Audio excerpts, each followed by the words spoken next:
మనోహర స్వరం వీక్షిస్తున్న ప్రియులకు ప్రభువైన యేసుక్రీస్తు పేరిట శుభములు. ఉదయకాల సమయాన్ని దేవుడు మరొక అంశంతో మీ ముందుకు తీసుకురావడానికి సహాయం చేశాడు. ప్రియులరా, విచక్షణ అంశంతో ముందుకు సాగిపోదాం. ప్రార్థన చేసుకుందాం.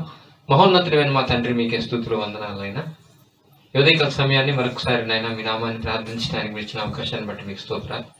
వీక్షిస్తున్న బిడ్డలైన వారిని బట్టి కృతజ్ఞతలు చెల్లిస్తున్నాం. మీరే మా అందరితో మాట్లాడండి, మీ వాక్యంతో మమ్మల్ని మార్చండి. మీకే మహిమకరంగా మా జీవితాన్ని చేయండి. సకల మహిమ మీకే కలుగు చేసుకున్నాను కోరుకుంటూ యేసుక్రీస్తు ఉన్నతమైన నామంలో ఈ ప్రార్థనను వేడుకొంచున్నాం తండ్రి, ఆమేన్. దేవుడు ఈ ఉదయకాల సమయాన్ని ఒక మంచి అంశం ప్రియులరా, ఆతిథ్యం చేయ మరొకడే. హెబ్రీయులకు రాసినటువంటి పత్రికలో దేవుడు చక్కని మాటలు రాయించాడు అపోస్తలుడైన పౌలు గారి ద్వారా. ఆతిథ్యం చేయ మరొకడే. 13వ అధ్యాయము హెబ్రీయులకు రాసిన పత్రిక 1-2 వచనాలు చూసినట్లయితే, సహోదర ప్రేమ నిలవరముగా ఉండనీయుడి.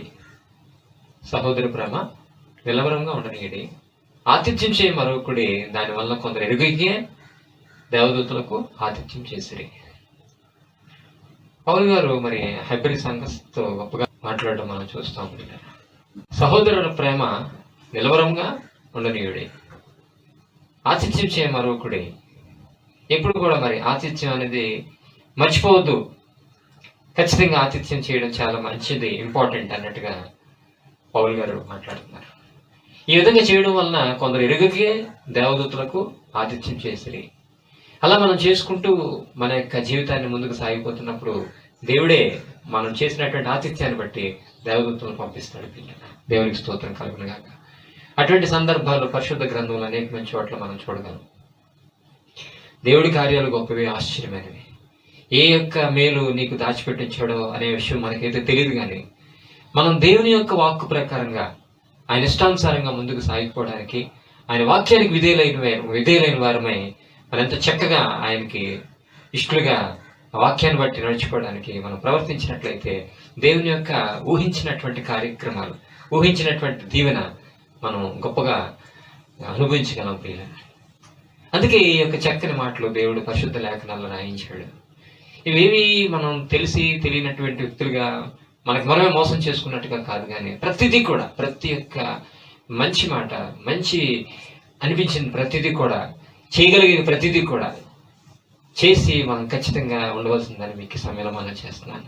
ఆతిథ్యం చేయ మరొకడి. సహోదర ప్రేమ నిలవరంగా ఉండనీయండి. అలా ఎప్పుడు ఉంటూనే ఉండాలి సహోదర ప్రేమ అంటే. ఆతిథ్యం చేయ మరొకడి. కొందరు ఎరుగలిగే దేవదూతలకు ఆతిథ్యం చేశారు. ఈ విధంగా చేసుకొని వెళ్ళిపోవడం వలన, ఇలాగ చేసుకోవడం అనేది గొప్ప అలవాటుగా మనం పెట్టుకున్నట్లయితే దేవుడే ఆ యొక్క గొప్ప కార్యాన్ని మన జీవితంలో జరిగిస్తాడు. పిల్లరా, దేవదూతలకు ఆతిథ్యం చేయడంటే మాటలా ఎవరు అనేటటువంటి ఆలోచనతో మనం ఏ ఒక్క విషయంలో మనం చేయవలసిన పని లేదు, కానీ ప్రతి ఒక్కరూ దేవుని యొక్క సంబంధాలైన మనం ముందుకు సాగిపోతున్నప్పుడు, మన యొక్క ఆలోచన విధానం దేవుని ఇష్టానుసారంగా ఉండేటప్పుడు ఖచ్చితంగా ఆ యొక్క దీవెనలు, ఆ యొక్క గొప్ప కృపలు మనం ఎంతైనా సరే పొందుకుంటామని సమయంలో మీకు మనం చేస్తున్నాను. ప్రభువైన యేసుక్రీస్తే మాట్లాడిన మాటలు ఒక మంచి మాట మీకు చూపిస్తాను ప్రియులారా. మార్కు సువార్త 9వ అధ్యాయం 41వ వచనం చూసినట్లయితే, మీరు క్రీస్తు వారని నా పేరట గిన్నెడు నీళ్లు త్రాగనిచ్చువాడు. మీరు క్రీస్తు వారని మనం క్రైస్తవులని, మనం క్రిస్టియన్ అని అంటున్నాడు ఆయన. మీరు క్రీస్తు వారని నా పేరట మీకు గిన్నెడు నీళ్ళు ఇచ్చేవాడు. మంచి నీళ్ళు సంగతి మాట్లాడుతున్నాడు ప్రభువైన యేసుక్రీస్తు. నీళ్లు లేనటువంటి వ్యక్తులు కూడా ఉంటారా? ఎందుకలా మాట్లాడుతున్నాడు ప్రభువైన యేసుక్రీస్తు? ఆలోచించండి. దేవుడు ఒక మాట రాయించాడంటే దానికి ఉన్నటువంటి వివరణ, లేకపోతే దాని యొక్క ఉద్దేశం ఏంటా అనేటటువంటిది ఒకసారి మనం ఆలోచించవలసినటువంటి వ్యక్తులుగా మనం ఉంటాయి. మంచినీళ్ళు కూడా ఇవ్వలేనటువంటి వ్యక్తులు ఉంటారా? ఉంటారేమో. కాబట్టి దేవుడు ప్రభువైన యేసుక్రీస్తు ఈ మాట అన్నాడు. ఏమంటున్నాడు చూడండి, మీరు క్రీస్తు వారని నా పేరట మీకు గిన్నెడు నీళ్లు త్రాగనిచ్చేవాడు. తనకు రావాల్సిన ఫలం పోగొట్టుకోవడానికి మీతో నిశ్చయంగా చెప్తున్నాను. దేవునికి స్తోత్రం కలుగునుగాక. మీతో నిశ్చయంగా చెప్తున్నాను, తనకు రావాల్సిన ఫలం పోగొట్టుకోవడానికి మీతో నిశ్చయంగా చెప్తున్నాను.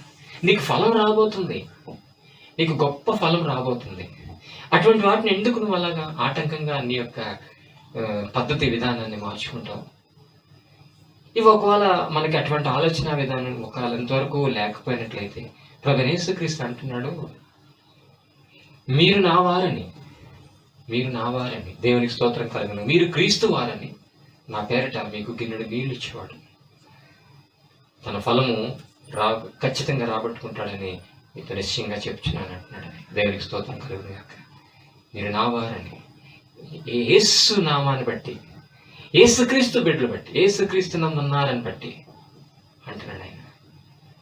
ఇది ఒక క్రైస్తవులకి చెందేటటువంటి మాటగా దేవుడు ఈ యొక్క మాటలు రాయిస్తున్నాడు. వీళ్ళ ఇది క్రైస్తవుడికి చెందే మాట. ఇది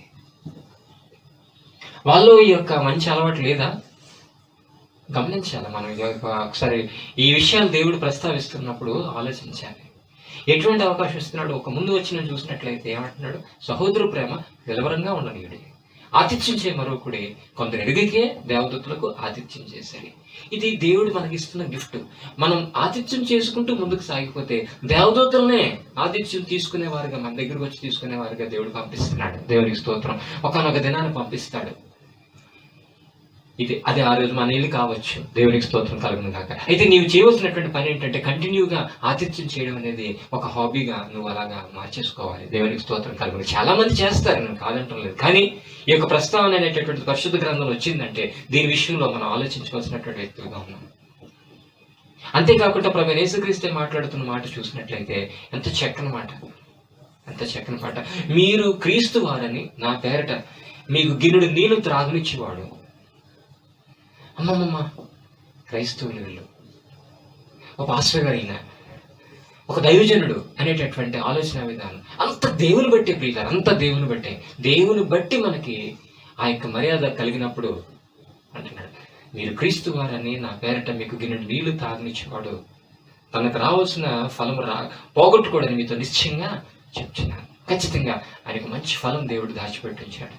నా కోసం చేశాడు కాబట్టి, నా పేరుని బట్టి తను గౌరవించాడు కాబట్టి, యెహోవా నామాన్ని బట్టి పిలువబట్టి చూసి ఆయన గౌరవించింది కాబట్టి, అదంతా దేవునికే ఆ యొక్క మహిమ ఘనత ప్రభావాలు చెందుతాయి. కాబట్టి ఇక్కడ చేసిన పని ఎక్కడ చేరుతుందో మనం ఆలోచించి దాని విషయంలో ఎంతో శ్రద్ధాభక్తులు కలిగి ఆ దేవుడు ఏదైతే మనకు నేర్పిస్తున్నాడో ఆ మాటల ద్వారా ముందుకు సాగిపోవాలనే సమయాన్ని మీకు మనం చేస్తున్నాను ప్రియులారా.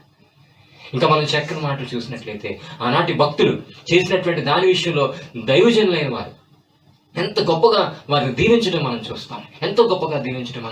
వాళ్ళ మనసులో అటువంటి ఆనందాన్ని, వాళ్ళ మనసులో అటువంటి గొప్ప ఉద్దేశాన్ని మనకి ఏదైతే చేస్తున్నారో వాళ్ళ విషయంలో ఏదో ఒకటి జరగాలి అన్నటువంటి ఆలోచన విధానాన్ని బట్టి ఏదో మనం చేసింది ఉట్టినే పోదని ఈ సమయాన్ని మీకు మనం చేస్తున్నాను ప్రియులారా. చూద్దాం, మంచి వాక్యాన్ని చూద్దాం. ఫిలిప్పీయులకు రాసిన పత్రిక 4:15-19 చూసినట్లయితే, ఫిలిప్పీయులారా, సువార్తను నేను బోధింపనారంభించి మాసిదోనియ నుండి వచ్చినప్పుడు ఇచ్చి విషయంలోనూ పుచ్చుకొని విషయంలోనూ మీరు తప్ప మరి ఏ సంఘపు వారు నాతో పాలివారు కాలేదని మీకే తెలియదు అంటున్నాడు ఆయన. ఇచ్చు విషయంలోనే పుచ్చుకొని విషయంలోనే మీరు తప్ప. ఆ ఫిలిప్పీ సంఘస్థులతో పౌలు గారు మాట్లాడుతున్నారు. చూడండి ఏం మాట్లాడుతున్నారు? ఫిలిప్పీయులారా, సువార్తను నేను బోధింపనారంభించి మాసిదోనియా నుండి వచ్చినప్పుడు ఇచ్చి విషయంలోనూ పుచ్చుకునే విషయంలోనూ మీరు తప్ప మరి ఏ సంఘపు వారు నాతో పాలువారు కాలేదని మీకే తెలియదు. ఏలైనగా దశలోనికలో కూడా మీరు మాటికి నా అవసరాలు తీర్చుటకు సహాయం చేస్తారు. మాటికి నా అవసరం తీర్చుటకు సహాయం చేస్తారు.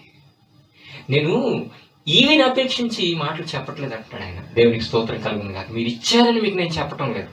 నేను ఈవిని అపేక్షించి ఈ మాటలు చెప్పట్లేదు, కానీ మీ లెక్కకు విస్తారమైన ఫలం రావాల్సి ఉన్నదని అపేక్షించి చెప్తున్నాను అంటాడు ఆయన. దేవునికి స్తోత్రం కలుగును గాక. హల్లెలూయా. ఆయన అపేక్షిస్తున్నాడట. దేవునికి స్తోత్రం కలుగును గాక. చూడండి, నేను ఈవిని అపేక్షించి ఈ మాటలు చెప్పట్లేదు, కానీ మీ లెక్కకు విస్తార ఫలము రావాలని అపేక్షించి చెప్తున్నాను. ఆయనే ఇష్టపడుతున్నాడు. ఈయనకి ఇంత రావాలి, ఇంతగా చేసిన ఆయనకి ఎంత వస్తే సరిపోతుంది అని నాకు ఆలోచన ఒక దైవజనుడికి కలగడం నీకు ఆశీర్వాదం దేవుని బిడ్డ. దేవునికి స్తోత్రం కలుగును గాక. నువ్వు చేసిన దాని కొరకు ఆలోచించే వ్యక్తులు ఉన్నారా లేదా అన్నటువంటి సంశయం అయితే మీకు ఉండవలసిన పని లేదు. కానీ ప్రతి ఒక్కరూ కూడా దేవుడి నామాన్ని బట్టి మీరు చేసిన దాని విషయంలో ఏ ఒక్కరూ మర్చిపోకుండా మీకు రావాల్సినటువంటి ఫలం విస్తారంగా ఉంది అది రావాలి, అది మీకు పెండింగ్ ఉండిపోయింది, మీరు చేసింది ఎంత కాదు అనేటటువంటి ఆలోచన విధానం ఒక దైవజనుడు వెళ్ళడం అపోస్తలుడైన పౌలు గారి ద్వారా మనం చూడగలం. దేవునికి స్తోత్రం కలుగునుగా. ఏదైతే దేవుడి నుండి కోరుకుంటున్నాడో, ఏదైతే నీకు ఇవ్వాలని ఆశపడుతున్నాడో వాటన్నిటిని దేవుడు నీ ముందు పెడుతున్నాడు ప్రియులారా. అన్ని విషయాల్లో మనం భక్తులుగా దేవుని యొక్క మాటగా మనం గ్రహించినట్లయితే ఆశ్చర్యకరాల అద్భుతాలు మనం చూడగలుస్తాం. ఇవన్నీ దేవుడు చేసే కార్యాలు. ఇది మనం ఏదో చేసేస్తున్నాం, వాళ్ళేదో పొందుకుంటున్నారు, వాళ్ళేదో మనకి వస్తుంది, మనకేటి వస్తుంది అనేటువంటి ఆలోచన విధానానికి మనం వెళ్ళకూడదు. దేవుడు మాట్లాడిన మాటలనే మనం అర్థం చేసుకుని దాని ప్రకారంగా ముందుకు సాగిపోయినట్లయితే ఆశ్చర్యమైన రీతిలో మనం ఒక స్థితిలో ఉంటామని ఈ సమయాన్ని మీకు మనం చేస్తున్నాను ప్రియులారా. అంతే దేవుడు రాయించిన మాటలు ఎంత చక్కగా పౌలు గారు మాట్లాడుతున్నారు చూడండి. నేను ఈమెను అపేక్షించి ఇలా చెప్పట్లేదు, కానీ మీ లెక్కకు విస్తార ఫలం రావాలని అపేక్షించి చెప్తున్నాను. దేవునికి స్తోత్రం. నాకు సమస్తమును సమృద్ధి కలిగి ఉన్నది. దేవునికి స్తోత్రం. నాకు సమస్తం సమృద్ధి కలిగి ఉంది. మీరు చేసినటువంటి సహాయం నాకు సమస్త విషయాల్లో సమృద్ధిగా ఉన్నాను నేను. మీరు పంపిన వస్తువులు ఎపఫ్రోది వలన పుచ్చుకొని ఏమీ తక్కువ లేక ఉన్నారు. దేవునికి స్తోత్రం. మీరు పంపించినటువంటి వస్తువులు ఎపఫ్రోది వలన నేను పుచ్చుకొని ఏవి తక్కువ లేకుండా ఉన్నాను. అవి మనోహరమైన సువాసనయు దేవునికి ప్రీతికరమును ఇష్టమైన యాగమునై ఉన్నవి. దేవునికి స్తోత్రం. దాని ఎంతగా వర్ణిస్తున్నాడు భక్తుడు చూడండి. అవి మనోహరమైన సువాసనయు దేవునికి ప్రీతికరమును ఇష్టమైన యాగమునై ఉన్నవి. దేవునికి స్తోత్రం. ఏం పంపించారు, ఏ విధంగా మీకు దేవుడు రాయించిన మాటలు చూడండి ఒకసారి. ఎంతో ఆనందంతో ఆ యొక్క గొప్ప కార్యం విషయమే వాళ్ళు ఆనందపడితే తప్ప అటువంటి మాటలు తన నోట రావు. అటువంటి మాటలు మన జీవితాలకు ఎంతో ఆశీర్వాదకరం. దేవునికి స్తోత్రం కలుగును కాక. ఒక వ్యక్తి మన కోసం ఉన్నతంగా ఆలోచించడం అంటే అది మీరు చేసినటువంటి గొప్ప కార్యమే. దేవునికి స్తోత్రం. ఈ విధంగా చేసుకోవడం పోవడం వలన దేవుడి నుండి గొప్ప మేలు అనేక విధాలుగా మనం ఆశించగలం, పొందుకోగలం. దేవునికి స్తోత్రం. ఏదో ఆశించి మాత్రం చేసే వ్యక్తులు అయితే మాత్రం ఉండకండి, కానీ దేవుని యొక్క చిత్తాన్ని బట్టి దేవుడు ఏదైతే మనకు నేర్పిస్తున్నాడో వాటి ప్రకారంగా ముందుకు సాగిపోయినప్పుడు ఆటోమేటిక్గా దేవుడే ఆశ్చర్యతో మనకు ఉండేటటువంటి దీవెనల విషయమే రాయించిన మాటల్ని మనం జ్ఞాపకం చేసుకోగలం. దేవునికి స్తోత్రం కలుగును గాక. నాకు సమస్తమును తక్కువ లేక ఉన్నవి. అవి మనోహరమైన సువాసనయు దేవునికి ప్రీతికరమును ఇష్టమైన యాగమునై ఉన్నవి. కాగా దేవుడు తన ఐశ్వర్యం చెప్పున క్రీస్తు యేసునందు మహిమలో మీ ప్రతి అవసరం తీర్చును. హల్లెలూయా. దేవుడు తన ఐశ్వర్యం చెప్పున అంటున్నాడు ఆయన పౌలు గారు. దేవుని ఐశ్వర్యం అంట. మనుషుల ఐశ్వర్యమే ఎంతో ఉన్నతంగా మనకు కనబడుతుంది ఈ లోకంలో. దేవుడు ఐశ్వర్యాన్ని మాట్లాడుతున్నాడు. దేవుడు ఐశ్వర్యం కోసం మాట్లాడుతున్నాడు పౌలు గారు.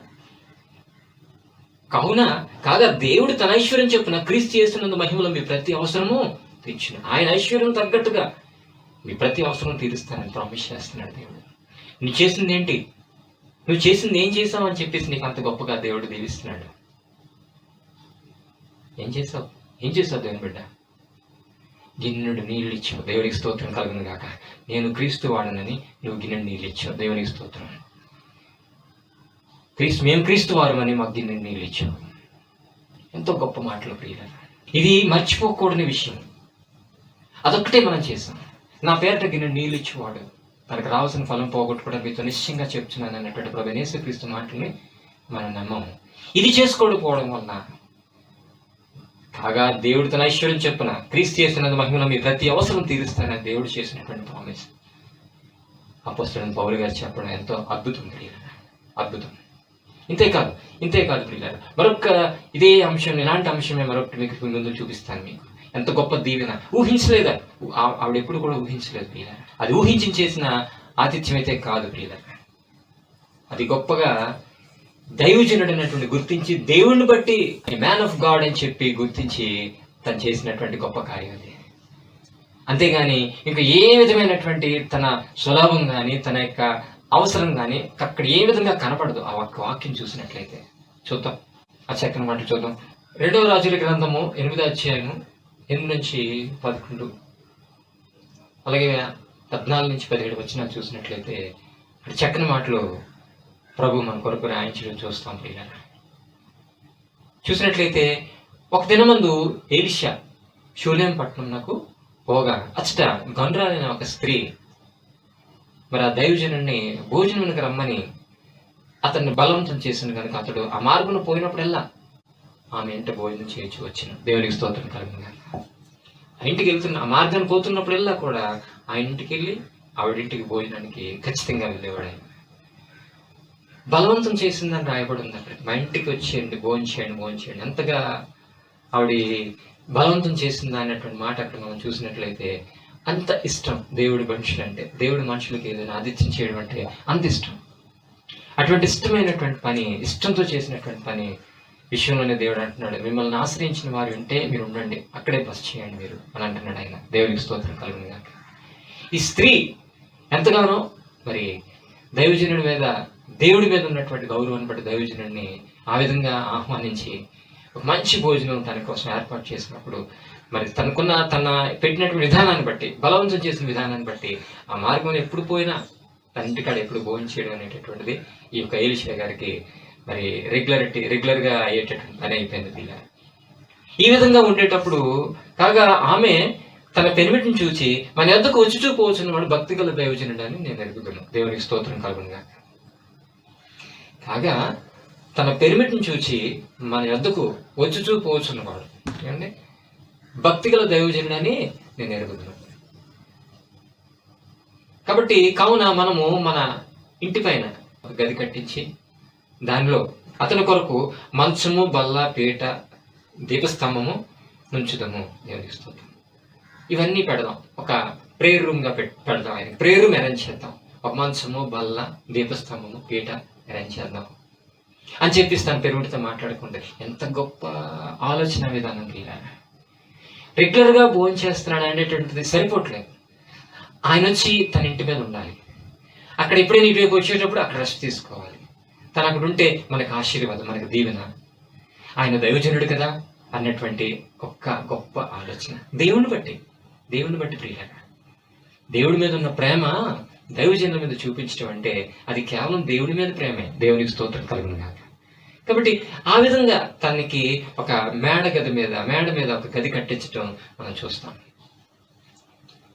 ఆ విధంగా కట్టించినప్పుడు అక్కడ జరిగినటువంటి ఆ తర్వాత అతడు అక్కడికి ఒకానొక దినం వచ్చి ఆ గదిలో వచ్చి ఉండెను. దేవునికి స్తోత్రం కలుగునుగా. ఆవిడ ఏర్పాటు చేసినటువంటి గదికి ఒక ప్రత్యేకమైనటువంటి ఆ రూమ్కి ఒక గౌరవ ప్రభావాలు వచ్చినాయి. ఆయన వచ్చి పడుకున్నాడు. ఆవిడ ఏదైతే ఆశపడిందో, ఏదైతే ఇష్టపడిందో అది ఆ విధంగా దేవుడు జరిగించాడు పిల్లలు. ఆ ఏరియాకి వచ్చినప్పుడు భోంచడమే కాకుండా రెస్ట్ కూడా తీసుకోవడం అనేటటువంటిది ఆ దైవజనుడికి ఆవిడ ఏర్పాటు చేసింది. అయితే ఆ దైవజనుడికి మరి మనసు ఆగడం లేదు. తనకి ఏదైనా చెయ్యాలి. తను ఏంటికి ఇవన్నీ చేస్తుంది, నన్ను ఎందుకు ఇంతగా నాకు ఆతిథ్యం చేస్తుంది.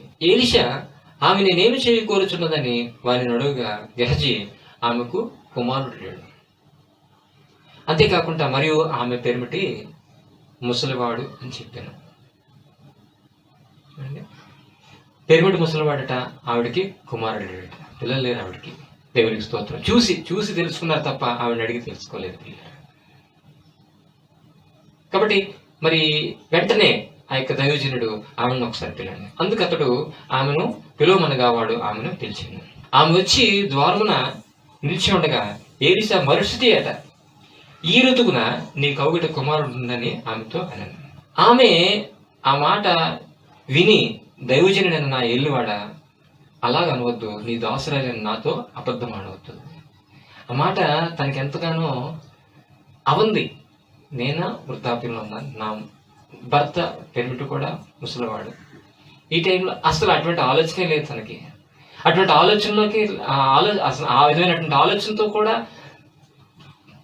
ఏదో చేస్తే నాకేదో వస్తుంది అనేటువంటి ఆలోచన కూడా తనకి లేదు. ప్రియ మామూలుగా ఉంది. అయితే అంతగా చేసినటువంటి ఆవిడ విషయంలో ఏదో ఒకటి చేయాలన్నటువంటి ఆ యొక్క దైవజనుల ఆలోచన విధానాన్ని ఇక్కడ మీ ముందు ఉంచుతున్నాను. దేవునికి స్తోత్రం కలుగునుగా. దైవజనుల ఆలోచన విధానం, దేవుని యొక్క ఆలోచన విధానం, దేవుని యొక్క ఆలోచన విధానమే దైవజనుల్లో కూడా ఉంటుంది. దేవునికి స్తోత్రం కలుగునుగా.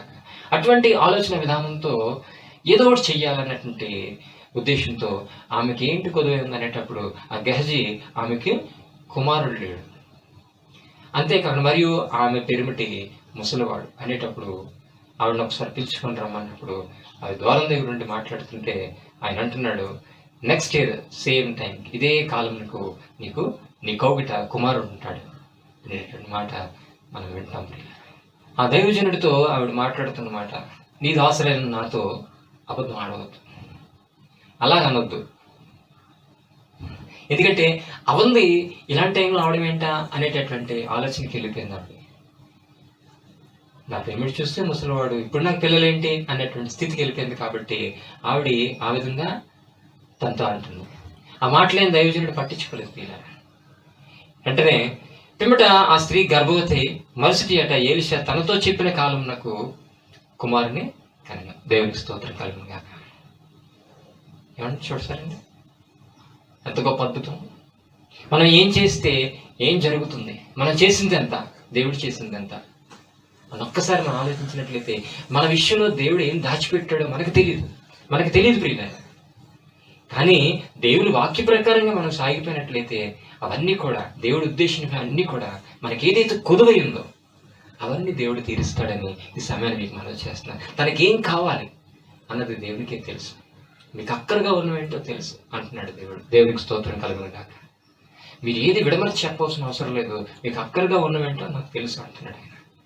కాబట్టి ఆవిడకి అక్కరగా ఉంది ఏంటో వీరికి కూడా తెలియట్లేదు. కానీ జస్ట్ అక్కడ చూసినటువంటి పరిస్థితిని బట్టి ఆ గెహజీ వచ్చి చెప్పడం, వెంటనే తనకి ఆ దీవెనకరమైన మాట చెప్పేటప్పుడు సేమ్ ఎలీషా ఏదైతే చెప్పాడో అదే కాలానికి 1 year తర్వాత సేమ్ టైం సేమ్ ఋతువుల్లో ఆ అబ్బాయి మంచి బాబుని బిడ్డగా తీసుకోవడం మనం చూస్తాం. పిమ్మట ఆ స్త్రీ గర్భవతి, మరుసటి అట ఎలీషా తనతో చెప్పిన కాలమున కుమారుని కనెను.